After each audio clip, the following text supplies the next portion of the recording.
Type 3 হচ্ছে তৎসম উপসর্গ।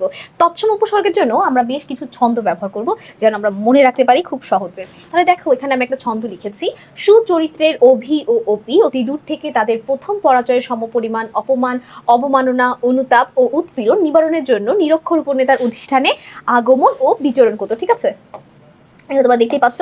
এখানে ছন্দটাতে বলা হয়েছে যে দুজন খুবই ভালো চরিত্রের বন্ধু বা ভাই, একজনের নাম অভি আরেকজনের নাম অপি। এটা অপি হবে, ঠিক আছে, প হবে।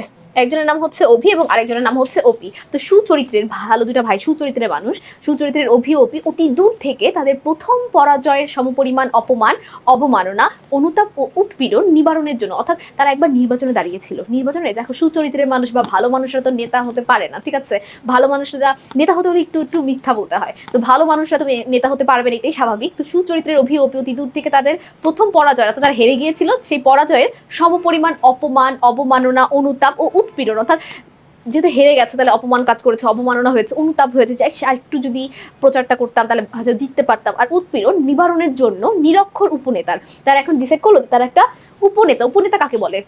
নেতার যে চেলা থাকে, ঠিক আছে, ছোট নেতা, পাতি নেতা, তাদের বলে উপনেতা। তো নিরক্ষর, যার অক্ষর জ্ঞান নেই, অর্থাৎ অশিক্ষিত একটা উপনেতা আছে এলাকার, সেই উপনেতার অধিষ্ঠানে আগমন ও বিচরণ করে, অর্থাৎ যাওয়া আসা করতেছে, জানি ওই উপনেতার কাছ থেকে তারা কিছু শিখতে পারে এবং পরের নির্বাচনে যেন তারা জিততে পারে। ঠিক আছে, তাহলে এখানে বেশ কিছু তৎসম শব্দ আছে, যেমন সু, অভি, অপি, অতি, দূর, তারপর হচ্ছে প্র, পরা, সম, পরি, অপ, অব, অনু, উত, নি, তারপর হচ্ছে নির, উপ, অধি, সরেয়া এবং বি।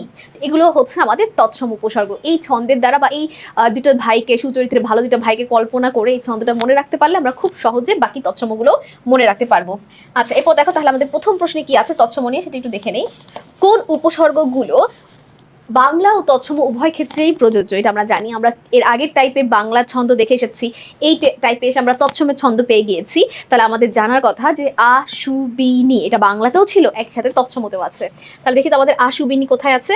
এই যে 4 নম্বরে। অপনোদন শব্দের অপ উপসর্গটি ব্যবহার করা হয়েছে কোন অর্থে?